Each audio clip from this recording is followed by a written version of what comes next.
ಕ್ಷಣದ 25 ಸುದ್ದಿಗಳನ್ನು ಕ್ವಿಕ್ ಆಗಿ ನೋಡ್ಕೊಂಬರೋಣ. ವಾಲ್ಮೀಕಿ ನಿಗಮ ಹಗರಣ ಸಂಬಂಧಪಟ್ಟ ಹಾಗೆ ಮಾಜಿ ಸಚಿವ ಬಿ ನಾಗೇಂದ್ರ ನಿವಾಸದ ಮೇಲೆ ಇಡಿ ಅಧಿಕಾರಿಗಳು ದಾಳಿ ನಡೆಸಿದ್ದಾರೆ. ಬೆಂಗಳೂರಿನ ಡಾಲರ್ಸ್ ಕಾಲೋನಿ ಅಪಾರ್ಟ್ಮೆಂಟ್ನ ಫ್ಲಾಟ್, ಸಂಜಯನಗರದ ರಾಮ್ಕಿ ಉತ್ಸವ ಅಪಾರ್ಟ್ಮೆಂಟ್, ಬಳ್ಳಾರಿಯ ನೆಹರು ಕಾಲೋನಿಯಲ್ಲಿರುವಂತಹ ನಿವಾಸದ ಮೇಲೂ ಕೂಡ ರೇಡ್ ಆಗಿದೆ. ವಾಲ್ಮೀಕಿ ನಿಗಮದ ಅಕ್ರಮಕ್ಕೆ ಸಂಬಂಧಪಟ್ಟ ಹಾಗೆ ಏನಾದರೂ ದಾಖಲೆ ಸಿಗುತ್ತೆ ಅಂತ ಅಧಿಕಾರಿಗಳು ಪರಿಶೀಲನೆ ಮಾಡ್ತಿದ್ದಾರೆ. ವಾಲ್ಮೀಕಿ ನಿಗಮದ ಅಧ್ಯಕ್ಷ ಬಸನಗೌಡ ದದ್ದಲ್ ಮನೆ ಮೇಲೂ ಕೂಡ ಇಡಿ ದಾಳಿಯಾಗಿದೆ. ರಾಯಚೂರು ನಗರದ ಆಶಾಪುರ ರಸ್ತೆಯಲ್ಲಿರುವಂತಹ ದದ್ದಲ್ ನಿವಾಸದ ಮೇಲೆ ಬೆಳಗ್ಗೆ 7 ಗಂಟೆಗೆ ದಾಳಿ ನಡೆಸಿದಂತ ಇಡಿ ಅಧಿಕಾರಿಗಳು ಪರಿಶೀಲನೆ ನಡೆಸ್ತಾ ಇದ್ದಾರೆ. ನಿನ್ನೆಯಷ್ಟೇ ಬಸನಗೌಡ ದದ್ದಲ್ SIT ವಿಚಾರಣೆ ಎದುರಿಸಿದರು. ಇನ್ನು ವಾಲ್ಮೀಕಿ ನಿಗಮದಲ್ಲಿ ಅಕ್ರಮಕ್ಕೆ ಸಂಬಂಧಪಟ್ಟ ಹಾಗೆ 18 ಕಡೆ ಇಡಿ ಅಧಿಕಾರಿಗಳು ದಾಳಿ ಮಾಡಿದ್ದಾರೆ. ಅಕ್ರಮದಲ್ಲಿ ಭಾಗಿಯಾಗಿದ್ದಾರೆ ಎನ್ನಲಾದಂತಹ ಅಧಿಕಾರಿಗಳ ಹೈದರಾಬಾದ್ ನಿವಾಸದ ಮೇಲೂ ಕೂಡ ಇಡಿ ಅಧಿಕಾರಿಗಳು ದಾಳಿ ನಡೆಸಿದ್ದಾರೆ. ವಾಲ್ಮೀಕಿ ಅಭಿವೃದ್ಧಿ ನಿಗಮದಲ್ಲಿ ಬಹುಕೋಟಿ ಹಗರಣದ SIT ತನಿಖೆ ಚುರುಕುಗೊಂಡಿದೆ. ನಿನ್ನೆಯಷ್ಟೇ ವಿಚಾರಣೆ ಎದುರಿಸಿದಂತ ಬಿ ನಾಗೇಂದ್ರ, ಶಾಸಕ ದದ್ದಲ್ಗೆ ಮತ್ತೆ SIT ಅಧಿಕಾರಿಗಳು ನೋಟಿಸ್ ಕೊಟ್ಟಿದ್ದಾರೆ. ಇಂದು ಮತ್ತೆ ವಿಚಾರಣೆಗೆ ಹಾಜರಾಗುವಂತೆ ಇಬ್ಬರಿಗೂ ಕೂಡ ಸೂಚನೆ ಕೊಟ್ಟಿದ್ದಾರೆ. ನಿನ್ನೆ 8 ಗಂಟೆಗಳ ಕಾಲ ನಾಗೇಂದ್ರಗೆ SIT ವಿಚಾರಣೆ ನಡೆಸಿತ್ತು. ಮಹಿಳೆ ಅಪಹರಣ ಪ್ರಕರಣದಲ್ಲಿ ಭವಾನಿ ರೇವಣ್ಣ ಜಾಮೀನು ರದ್ದು ಕೋರಿ SIT ಸುಪ್ರೀಂ ಕೋರ್ಟ್ ಮೊರೆ ಹೋಗಿದೆ.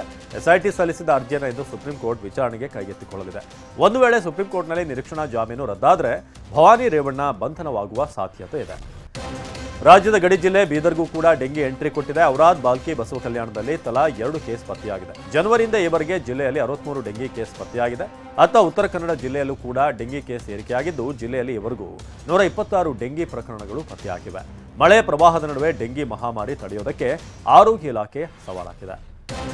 ಮೈಸೂರಿನಲ್ಲಿ ದರ್ಶನ್ ಕ್ರೇಜ್ ಮುಂದುವರೆದಿದೆ. ದರ್ಶನ್ ಬಿಡುಗಡೆ ಆಗುವವರೆಗೂ ಕೂಡ ಚಪ್ಪಲಿ ಹಾಕಲ್ಲ ಅಂತ ದರ್ಶನ್ ಅಭಿಮಾನಿ ಆಗಿರುವಂತಹ ನಟ ಧನುಷ್ ಶಪಥ ಮಾಡಿದ್ದಾರೆ. ದರ್ಶನ್ಗಾಗಿ ತಿರುಪತಿ ತಿಮ್ಮಪ್ಪನಿಗೆ ಹರಕೆ ಹೊತ್ತಿದ್ದು, ದರ್ಶನ್ ಬಿಡುಗಡೆಯಾದಂತಹ ದಿನ ಮುಡಿ ಕೊಡೋದಾಗಿ ಬೇಡ್ಕೊಂಡಿದ್ದಾನೆ.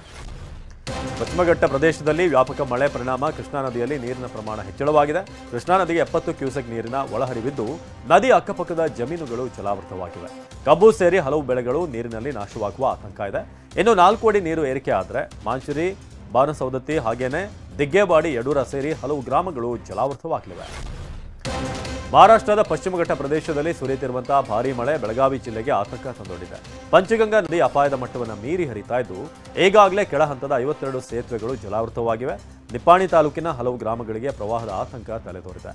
ಪಂಚಗಂಗಾ ನದಿ ಹರಿಯುವಂತಹ ದೃಶ್ಯ ಡ್ರೋನ್ ಕ್ಯಾಮೆರಾದಲ್ಲಿ ಸೆರೆಯಾಗಿದೆ. ಬೆಳಗಾವಿ ಜಿಲ್ಲೆಯಲ್ಲಿ ಒಂದೇ ವಾರದಲ್ಲಿ ಸುರಿದಂತಹ ಮಳೆಯಿಂದ 24 ಮನೆಗಳಿಗೆ ಹಾನಿಯಾಗಿದೆ. ಖಾನಾಪುರ ತಾಲೂಕಿನ ಗ್ರಾಮೀಣ ಹೋಬಳಿಯ 12 ಮನೆ, ಜಾಂಬೋಟಿ ಹೋಬಳಿಯಲ್ಲಿ 4, ಹಾಗೇನೆ ಗುಂಜಿ ಹೋಬಳಿಯಲ್ಲಿ ತಲಾ 3 ಮನೆಗೆ ಹಾನಿಯಾಗಿದೆ. ಇನ್ನು ಮಲಪ್ರಭಾ, ಪಾಂಡ್ರಿ ನದಿಗಳಿಗೆ ನೀರಿನ ಒಳಹರಿವು ಏರಿಕೆ ಕಾರಣ ಆತಂಕ ಸೃಷ್ಟಿಯಾಗಿದೆ. ಮಹಾರಾಷ್ಟ್ರ ಮತ್ತು ಪಶ್ಚಿಮಘಟ್ಟ ಪ್ರದೇಶದಲ್ಲಿ ಧಾರಾಕಾರ ಮಳೆ ಆಗ್ತಿರುವಂತಹ ಹಿನ್ನೆಲೆ ಕೃಷ್ಣಾ ನದಿ ಸೇರಿ ಉಪನದಿಗಳು ನೀರಿನ ಮಟ್ಟದಲ್ಲಿ ಭಾರಿ ಏರಿಕೆಯಾಗಿದೆ. ದೂಧಗಂಗಾ ನದಿಯೂ ಕೂಡ ತುಂಬಿ ಹರಿತಾ ಇದೆ. ಚಿಕ್ಕೋಡಿ ತಾಲೂಕಿನ ಯಕ್ಸಂಬಾ ಬಳಿಯ ಮುಲ್ಕಾನಿ ಬಾಬಾ ದರ್ಗಾ ಜಲಾವೃತವಾಗಿದೆ. ನೀರಿನ ಮಟ್ಟ ಮತ್ತಷ್ಟು ಏರಿಕೆಯಾದರೆ ದರ್ಗಾ ಸಂಪೂರ್ಣವಾಗಿ ಮುಳುಗುತ್ತೆ. ನಿರಂತರ ಮಳೆಯಿಂದ ಘಟಪ್ರಭಾ ನದಿಗೆ ಹೆಚ್ಚಿನ ಪ್ರಮಾಣದಲ್ಲಿ ನೀರು ಹರಿದು ಬರ್ತಾ ಇದೆ. ಈ ಮಧ್ಯೆ ಬಾಗಲಕೋಟೆ ಜಿಲ್ಲೆಯ ಮುಧೋಳ ತಾಲೂಕಿನ ಘಟಪ್ರಭಾ ಕಿರು ಸೇತುವೆ ಮೇಲೆ ನೀರಿನ ಅಬ್ಬರ ಇದ್ರೂ ಕೂಡ ಯುವಕರು ದುಸ್ಸಾಹಸ ಪ್ರದರ್ಶನ ಮಾಡಿದ್ದಾರೆ. ರಷ್ಯಾ ಪ್ರವಾಸ ಮುಗಿಸಿದ ಪ್ರಧಾನಿ ನರೇಂದ್ರ ಮೋದಿ ಆಸ್ಟ್ರಿಯಾ ಪ್ರವಾಸ ಕೈಗೊಂಡಿದ್ದಾರೆ. ನಿನ್ನೆ ರಾತ್ರಿ ಆಸ್ಟ್ರಿಯಾ ರಾಜಧಾನಿ ವಿಯೆನ್ನಾ ತಲುಪಿದ್ದಾರೆ ಮೋದಿ. ಪ್ರಧಾನಿ ಮೋದಿಗೆ ವಿಯೆನ್ನಾ ಏರ್ಪೋರ್ಟ್ನಲ್ಲಿ ಅದ್ದೂರಿ ಸ್ವಾಗತ ಕೋರಲಾಯಿತು. 41 ವರ್ಷಗಳ ಬಳಿಕ ಭಾರತದ ಪ್ರಧಾನಿ ಆಸ್ಟ್ರಿಯಾಗೆ ಭೇಟಿ ನೀಡುತ್ತಿದ್ದಾರೆ. 2 ದಿನಗಳ ಪ್ರವಾಸದಲ್ಲಿ ಭಾರತ ಆಸ್ಟ್ರಿಯಾ ನಡುವೆ ಹಲವಾರು ಒಪ್ಪಂದಕ್ಕೆ ಸಹಿ ಹಾಕುವ ಸಾಧ್ಯತೆ ಇದೆ. ಆಸ್ಟ್ರಿಯಾ ತಲುಪಿದ ಪ್ರಧಾನಿ ಮೋದಿಗೆ ಅನಿವಾಸಿ ಭಾರತೀಯರು ಸ್ವಾಗತ ಕೋರಿದ್ದಾರೆ. ತ್ರಿವರ್ಣ ಧ್ವಜ ಹಿಡಿದು ಪುಟಾಣಿಗಳು ಮೋದಿ ಮೋದಿ ಎಂದು ಜಯಘೋಷ ಕೂಗುತ್ತಾ ಬರಮಾಡಿಕೊಂಡ್ರು. ಬಾಲಕಿಯೊಬ್ಬಳು ತಾನು ರಚಿಸಿದಂಥ ಚಿತ್ರಪಟವನ್ನು ಮೋದಿ ಅವರಿಗೆ ನೀಡಿದರು. ನಂತರ ಮೋದಿ ಅವರಿಗೆ ಪಿಯೋನಾ ಮೂಲಕ ವಂದೇ ಮಾತರಂ ಹಾಡನ್ನು ಬಾರಿಸುವ ಮೂಲಕ ಸ್ವಾಗತ ಕೋರಲಾಯಿತು. ಆಸ್ಟ್ರಿಯಾ ಹೋಗುವ ಮುನ್ನ ರಷ್ಯಾದಲ್ಲಿ ಪ್ರಧಾನಿ ಮೋದಿಗೆ ರಷ್ಯಾದ ಅತ್ಯುನ್ನತ ನಾಗರಿಕ ಪ್ರಶಸ್ತಿ order of Saint Andrew the apostle ಪ್ರದಾನ ಮಾಡಲಾಯಿತು. ಅಧ್ಯಕ್ಷ ವ್ಲಾದಿಮಿರ್ ಪುಟಿನ್ ಪ್ರಶಸ್ತಿ ಪ್ರದಾನ ಮಾಡಿ ಉಭಯ ದೇಶಗಳ ನಡುವಿನ ದ್ವಿಪಕ್ಷೀಯ ಬಾಂಧವ್ಯ ವೃದ್ಧಿಯಾಗಲಿ ಅಂತ ಹೇಳಿದರು. ಪ್ರಶಸ್ತಿ ಸ್ವೀಕರಿಸಿದ ಮೋದಿ, ನಾನು ಅದನ್ನು ಭಾರತದ ಜನರಿಗೆ ಅರ್ಪಿಸುತ್ತೇನೆ ಅಂತ ಎಕ್ಸ್ ಖಾತೆಯಲ್ಲಿ ಪೋಸ್ಟ್ ಮಾಡಿದ್ದಾರೆ. ಉಕ್ರೇನ್ ವಿರುದ್ಧದ ಯುದ್ಧ ಕೊನೆಗೊಳಿಸುವಂತೆ ಪ್ರಧಾನಿ ಮೋದಿ ರಷ್ಯಾಗೆ ಮನವಿ ಮಾಡಿದ್ದಾರೆ. ರಷ್ಯಾ ಅಧ್ಯಕ್ಷ ಪುಟಿನ್ ಭೇಟಿಯಾಗಿದ್ದ ಮೋದಿ, ಯುದ್ಧದಿಂದ ಯಾವುದೇ ಪ್ರಯೋಜನ ಇಲ್ಲ ಅಂತ ಹೇಳಿದ್ದಾರೆ. ಮಾತುಕತೆ ಮತ್ತು ರಾಜತಾಂತ್ರಿಕತೆ ಸಂಬಂಧವೇ ಮುಂದಿನ ಮಾರ್ಗ ಅಂತ ಸಲಹೆ ನೀಡಿದ್ದಾರೆ. ಏನೋ ದ್ವಿಪಕ್ಷೀಯ ಮಾತುಕತೆ ಸಂದರ್ಭದಲ್ಲೂ ಕೂಡ ಯುದ್ಧ ಪ್ರಸ್ತಾಪ ಮಾಡಿದ್ದಾರೆ. ಟೀಮ್ ಇಂಡಿಯಾ ಕ್ರಿಕೆಟ್ ತಂಡದ ಮುಖ್ಯ ಕೋಚ್ ಆಗಿ ಮಾಜಿ ಕ್ರಿಕೆಟಿಗ ಗೌತಮ್ ಗಂಭೀರ್ ಅವರನ್ನ ಆಯ್ಕೆ ಮಾಡಲಾಗಿದೆ. ರಾಹುಲ್ ದ್ರಾವಿಡ್ ಸ್ಥಾನಕ್ಕೆ ಗೌತಮ್ ಗಂಭೀರ್ ನೇಮಕ ಮಾಡಿ BCCI ಅಧಿಕೃತ ಘೋಷಣೆ ಮಾಡಿದೆ. ಮುಂದಿನ 3.5 ವರ್ಷ ಎಲ್ಲಾ ಮಾದರಿಯ ಕ್ರಿಕೆಟ್ಗೆ ಗಂಭೀರ್ ಮುಖ್ಯ ಕೋಚ್ ಆಗಲಿದ್ದಾರೆ ಅಂತ ಎಕ್ಸ್ ಖಾತೆಯಲ್ಲಿ BCCI ಪ್ರಧಾನ ಕಾರ್ಯದರ್ಶಿ ಜೈ ಶಾ ತಿಳಿಸಿದ್ದಾರೆ. ಟೀಮ್ ಇಂಡಿಯಾದ ಮುಖ್ಯ ಕೋಚ್ ಆಗಿ ಆಯ್ಕೆಯಾಗಿದ್ದಕ್ಕೆ ಗೌತಮ್ ಗಂಭೀರ್ ದೇಶದ ಜನರಿಗೆ ಕೃತಜ್ಞತೆ ಸಲ್ಲಿಸಿದ್ದಾರೆ.